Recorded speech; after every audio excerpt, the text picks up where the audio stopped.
Être chrétien, ce n'est pas un changement de comportement. Être chrétien, ce n'est pas un changement de caractère. Vous me comprenez? J'attendais que vous me donniez l'attention pour que je comprenne. J'avance.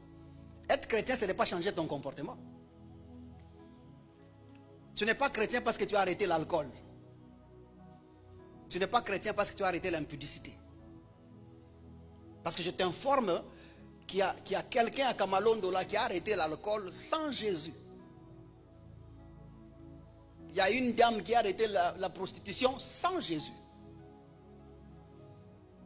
Chacun arrête selon, peut-être d'autres sont fatigués, d'autres sont passés à la maturité, et d'une manière ou d'une autre, ils finissent par arrêter. Et sans Jésus.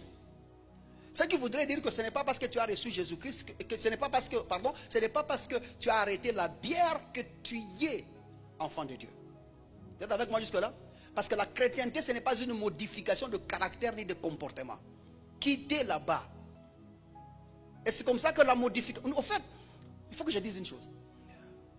Vous ne pouvez pas aller chercher des avocats sur le manguier.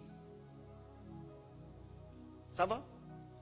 Si vous cherchez des avocats, il faut aller où? À l'avocatier.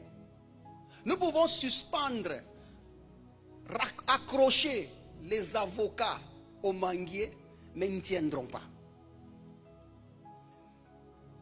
Ce que vous faites, vous, en cherchant à changer les comportements, c'est au fait aller dans une voie inappropriée. Ce que Dieu nous demande, c'est le changement. Au lieu de changer, de prendre les fruits d'ici et les amener là-bas. Parce que c'est ce qu'on nous demande, non? Par leurs fruits, vous allez les connaître. Tu es chrétien parce que tu manifestes des fruits. Pour qu'on mange des mangues à un arbre, cet arbre-là doit être un manguier. Est-ce que nous le comprenons? Donc, au lieu de chercher le fruit au mauvais arbre, changez l'arbre. Vous aurez les fruits que vous cherchez. Est-ce que nous le comprenons? Et ça commence de la racine. La racine du manguier ne peut pas être la racine de l'avocatier. S'il faut qu'il y ait des fruits de mangue, s'il faut qu'il y ait des mangues au sommet, il faut qu'en dessous là, qu'il y ait eu la graine du manguier ou de la mangue qui a été, voyez, qui est morte, qui est ressuscitée ou qui a poussé pour produire le manguier qui produit les mangues. Mais ce que l'église fait, c'est qu'on te demande les mangues, mais toi tu es un avocatier. D'autres ici sont des hibiscus. D'autres sont des palmiers. On ne peut pas prendre une mangue sur le palmier.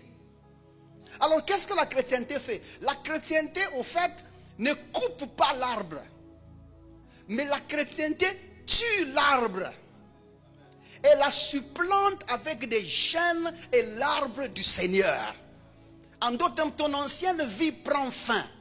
Mais à la même place où il y avait les manguiers, est né maintenant l'arbre qui est le Seigneur lui-même. Est-ce que quelqu'un me comprend jusque-là? Pour qu'ainsi, si nous attendons le fruit du Seigneur, que ce soit sur l'arbre qui est du Seigneur. Si tu te bats avec ton comportement, tu te bats avec ton caractère, tu te bats avec ta manière de vivre, examine donc la manière dont tu as cru. Parce que si tu as mal cru, tu auras des difficultés avec ça. Mais si tu as bien cru, tu verras que le changement sera croissant au nom de Jésus-Christ.